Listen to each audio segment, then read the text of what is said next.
Welcome back. Chances are you've been a little preoccupied with the weather for the past, week or so, but doctors and nurses and lots of your neighbors are still fighting the battle of the bugs. Yeah, some of those are never ending. According to the CDC, Connecticut still in the high category for incidents of flu, RSV, and COVID. Joining us now to talk about the trends, Dr. Ulysses Wu of Hartford Healthcare. Dr. Wu, where do we stand on all three viruses here in Connecticut? It's a great question. We're kind of in the middle of the storm at this point. It is peak respiratory season. What we would have expected was a decline in RSV, but that seems the levels still remain high, but they do seem to be coming down a little bit.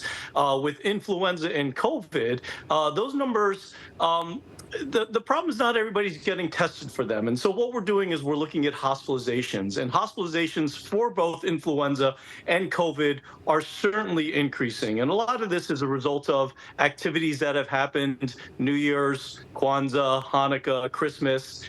We got some great football games that happened this weekend. We got cold weather, so it's kind of keeping people indoors. So we do expect these numbers to continue to rise. Yeah, that really was my next question here, Dr. Wu, and that's that people may hear reports that government data shows a week-over-week decrease in flu numbers specifically, but there's this suggestion that during the holidays, a lot of this flies under the radar. That data is going to start pouring in now because people are going to go to the doctor and they're going to wind up at the hospital. Yes, it's been kind of a sawtooth pattern, but the levels do remain high, and we do expect them to continue to increase.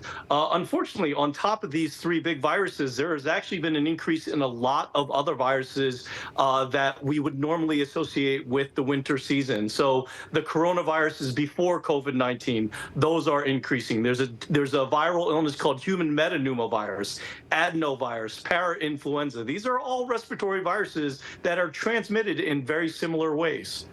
Okay, so are there any other illnesses going around in large numbers, like maybe gastrointestinal illness, perhaps?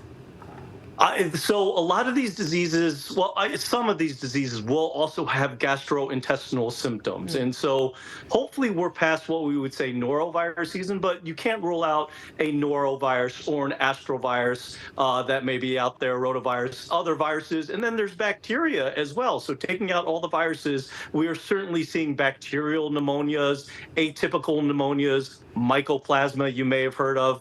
So that's the walking pneumonias that they used to affectionately refer to. So a lot of bacteria out there too. A lot to keep track of there, of course. Now, we talk to you about this every time.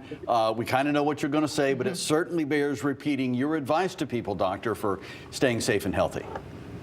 So the first thing that we've been telling, and this is above everything else, if you are sick, try not to get other people sick. We are sturdy Americans, and we like to go to work, and we like to, go while we're sick. But sometimes discretion is a better part of valor. Masking we do recommend for indoors especially. And then the vaccines. There are vaccines. It's not too late to get your influenza vaccine, to get your pneumonia vaccine, to get your COVID vaccine, as well as RSV vaccines and monoclonals. These are all still available out there.